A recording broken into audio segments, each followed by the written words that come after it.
धनश्री ने लिखा है कि सारे रूप तो उसी चेतना के ही हैं, तो कोई भी रूप जन्म हमें मिले तो चेतना को कोई फर्क नहीं पड़ता, तो कर्म को यहाँ कुछ महत्व नहीं रहा।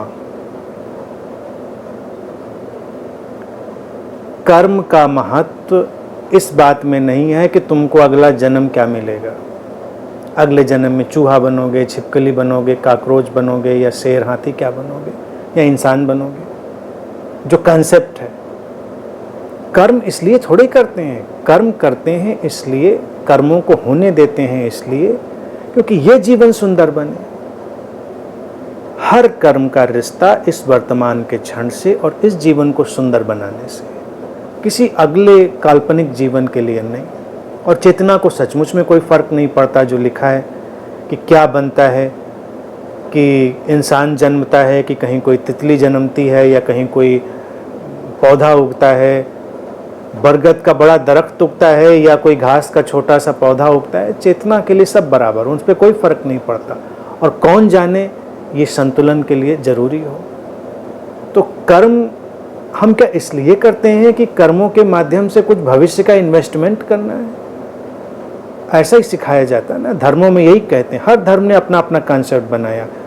कोई कॉन्सेप्ट ऐसा भी है, अगर वो अगले जन्म को नहीं मानते हैं तो उन्होंने कयामत प्रलय तक के लिए कोई एक मसला लॉक कर रखा है कि पता नहीं किस स्टोर हाउस में पड़ी रहेगी रूह, और फिर कयामत के दिन वो झाड़ पोंछ कर निकलेगी, निकाली जाएगी, वटेवर, और फिर हिसाब किताब होगा। जितना स्टूपिड ये कॉन्सेप्ट है, उतना ही स्टूपिड ये कॉन्सेप्ट भी है कि अगले जन्म में ये कर्म करोगे तो तुम ये बनोगे, अच्छा अच्छा करोगे तो इंसान बनोगे।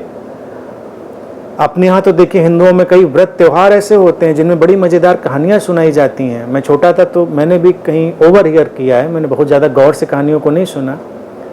कोई एक व्रत होता था, किसी रात में पूरी रात महिलाओं को जगना होता था, और कहते थे अगर इस रात को इस पूजा के बाद सो गई कोई महिला तो अगले जन्म में छछूंदर बनेगी। फिर अलग अलग उसके बड़े कैटेगराइजेशन थे, ये खा लिया तो छिपकली बनेंगे, ये खा लिया तो पता नहीं क्या बनेंगे। मतलब बड़ा सिस्टमेटिक कोई चार्ट टाइप का रहा होगा जिसको हमारी दादी थी वो पढ़ के सुनाया करती थी। तो मैंने कभी वो देखा तो नहीं, लेकिन कभी कभी ओवर हियर किया था। बड़ा कैटेगराइजेशन था, ऐसा करोगे तो ऐसा हो जाएगा, वैसा करोगे तो। हालांकि मेरा उस व्रत से कोई लेना देना नहीं रहता था, लेकिन बड़ा टेंशन बचपन में हुआ मुझे भी, क्योंकि मुझे तो भाई नींद आ रही होती थी, मैं सो ही रहा था, उधर कान में बात पड़ गई कि आज की रात सोए तो छछूंदर बनेंगे।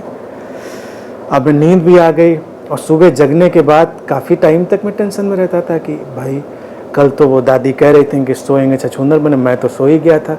अब तो पक्का है कि छछूंदर, अब छछूंदर जब निकलती है तो मैं बड़ा देखता था कि यार छछूंदर बनेगी तो कैसा लगूंगा।